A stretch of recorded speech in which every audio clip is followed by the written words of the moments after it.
BJP की ओर चलते हैं, क्योंकि बीजेपी में भी लंबा इंतजार हो गया। पुनः नियुक्ति किरण देव को करीब 6 महीने हो गए हैं, उसके बावजूद उनकी टीम नहीं आई है। उनकी टीम कब तक आएगी राजू जी, इसका इंतजार भी लोग कर रहे हैं।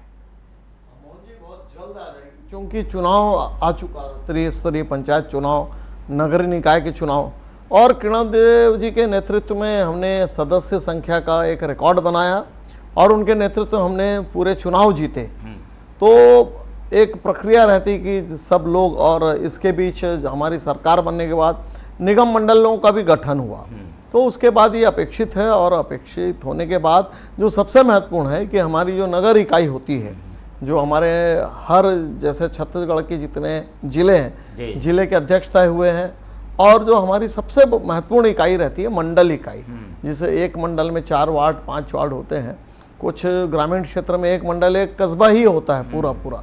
तो वो उसका भी विधिवत गठन हो चुका है। उसमें भी आंतरिक रूप से एक प्रकार से चुनाव होता है, उसमें जो लोग होते हैं भागीदारी, उनके प्रयास किए जाते हैं। अभी समय सीमा भी तय की गई है, आयु सीमा भी तय की गई है।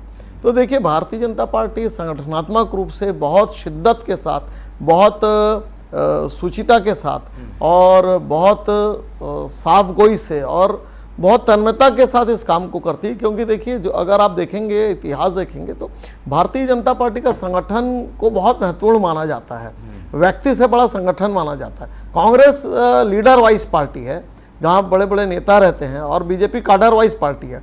और जहाँ काडर की बात आती है, तो काडर नीचे से ऊपर तक काडर तय करता है, उसकी अलग अलग जिम्मेदारियाँ दी जाती है।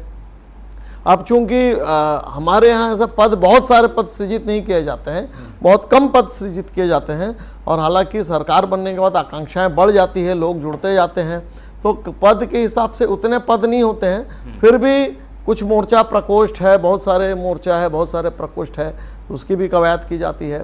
लेकिन कांग्रेस की तरह, हालांकि मैं छिद्रान्वेष नहीं करना चाहता, बहुत ही सम्मानीय मेरे साथ बैठे हैं कन्हैया जी, मैं छिद्रान्वेष नहीं करना चाहता आज के समय, लेकिन मैं ये जरूर कहना चाहता हूँ कि कांग्रेस में पद बहुत सारे होते हैं, और पद बहुत सारे अध्यक्ष अपने अनुमति से, जैसे कन्हैया जी ने स्वयं कहा कि कांग्रेस में लोकतंत्र है, बिल्कुल मैं मानता हूँ। कांग्रेस जैसा लोकतंत्र कांग्रेस के गठन से लेकर आज तक, कांग्रेस में बात मंच पर साफ साफ कह दी जाती है, अध्यक्ष से भी झगड़े हो जाते हैं, वो इतिहास भी है। हम जानते हैं कि पट्टाभी सीतारमैया को गांधी जी ने अध्यक्ष बनाया, कांग्रेस के लोगों ने उनको हरा दिया, सुभाष चंद्र बोस जी को हरा दिया। फिर गांधी जी ने कहा ये मेरी नैतिक हार है, और तब उसके बाद सुभाष बाबू ने कहा कि बिना गांधी के कांग्रेस कैसा, उन्होंने इस्तीफा दे दिया कांग्रेस पार्टी से।